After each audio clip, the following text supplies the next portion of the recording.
Yo, we filmed this episode that you're watching right now a couple weeks ago. It was before the MoonSwatch fiasco, and guys, let's face it, that's the only thing anyone wants to talk about, but we're releasing this episode today because I think it's just as relevant as it was when we filmed it.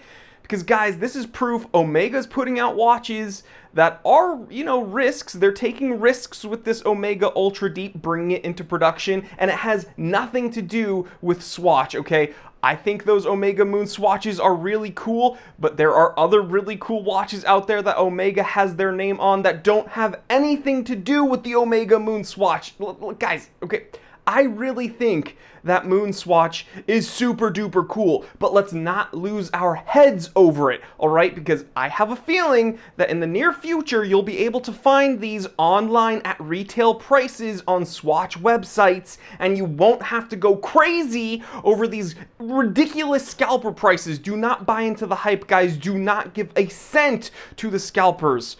Please. They're cool watches. They're not worth anything above $260, so don't buy into the hype. Let's look at an Omega that has nothing to do with the MoonSwatch. Roll it.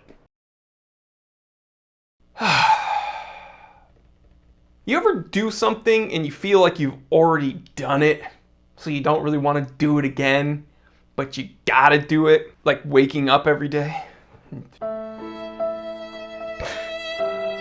I don't even like coffee. I'm referring to an episode I already made, like 2 years ago, where we spoke about the Omega Ultra Deep. Oh, God. I'm moaning a lot more in these episodes. 2022, what happened in 2022, man? Dang. The truth is, about 2 years ago, Omega teased us with the Omega Seamaster Planet Ocean Ultra Deep Professional. Even back then, I made a joke about how freaking long this name was. Recently, Omega announced their brand new Omega Seamaster Planet Ocean Ultra Deep Professional. And that's a very big boy. It's a very long name. Why? Why you just call it the Ultra Deep? But the truth is, it's a big name for an even bigger watch. Or it was. You see, the name is the same, but the dimensions have changed. We're going to talk about all of that and more today on the... Is this a rant? What is it? Current events? Who knows? It's the Time Teller channel, and I'm happy you're here. Click subscribe, click that like button, and hit that bell so you get notified when we upload. Because I want to see you in the comment section. I want to see you, joining in, interacting, okay? We do a live stream every Saturday. Go join in the live stream and tell me I'm ugly and watch me squirm, because I don't know what to do when people give me critical feedback and I can't handle it, and I'm just like, why can't everybody like me? Why can't everybody be my friend? Why doesn't the world agree with me whenever I say something? I can't handle any criticism. It is 2:52 p.m. Let's get down to business.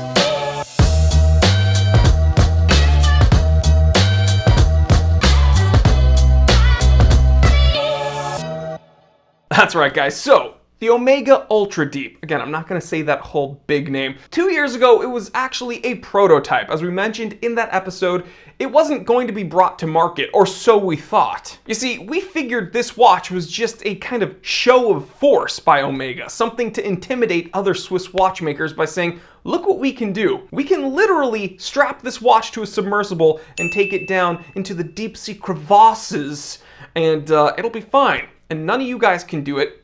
We're going deep. We're going the deepest ever. You can ask your mom how deep we will go. The deepest. And I guess that prototype made enough waves, no pun intended, nautical theme, that Omega decided to, 2 years later, bring it to market in production form. Now, again, as I teased at the beginning of this episode, the Ultra Deep that we will be getting is not the Ultra Deep that we saw with the prototype. Now, that's not necessarily a bad thing, but let's talk about that. So the Ultra Deep prototype's claim to fame was that it was strapped to a sub and taken down to 10,928 meters and then became certified to 15,000 meters of water resistance, and that's equivalent to 22.5 tons of pressure. Now, in comparison, the Rolex Deep Sea, that's right, Rolex's big boy diver, has a measly rating of 3,900 meters of water resistance. laughable, honestly. So yeah, the capabilities of the Ultra Deep prototype were ridiculously impressive, and the dimensions were incredibly gargantuan, enormous, some would say unwearable. And that is why Omega is changing it for the production models. Originally, the Ultra Deep was 28 millimeters thick. And if that's not big enough, the diameter is 55 millimeters. Now the production variants are 18.12 millimeters thick, so just little skinny minis, you know, we should just call them Piagets. And they have about a 45.5 millimeter case diameter, so 10 millimeters smaller than what, you know, the prototype was, thankfully. But with those smaller proportions comes changes with the capabilities and the water resistance. Still incredibly impressive, but technically a downgrade. We're looking at a 6,000 meter water resistance rating and an ISO 6425 certification, so this is an ISO diver. But again, this 6,000 meters, although it's not as much as the prototype, it's still a lot more than the Rolex Deep Sea. The Rolex Deep Sea, again, 3,900. What are you doing, Rolex, dude? You shouldn't even, don't even wash your hands with a Deep Sea on. Like, it's a joke. Now, another thing to look forward to with these production models are the different options when it comes to case materials. So just like the prototype, you can get a grade 5 titanium case. I think that one looks incredibly cool. But you can now opt for Omega's proprietary Omega steel. It's kind of dumb, actually, now that I said it out loud. Now, according to Hodinkee, this Omega steel is 40 to 50% harder than 316L stainless steel, while also offering a yield rating that is more than double that of conventional stainless steel, which is a measurement of how much stress a metal can take before it's permanently deformed. Which is crazy, because I feel like there should be some measurement for what I've been going through the last 2 years. Ever since quarantine, I don't think I've ever been the same, and the amount of stress that I've been facing has just been off the scale when it comes to how much it's made me mentally deformed. I'm okay. Now this watch is powered by Omega's master chronometer, caliber 8912. Now you're getting a 60-hour power reserve and time only, so no complications. Now I think this is a whole lot of watch. I think it's really impressive and fun that Omega decided to take something that was kind of a pie in the sky, crazy piece. I had coffee on my mustache again. What the f is going on? Can someone get me a towel? I'm all wet. Oh yeah, frickin' wet. Do you like that?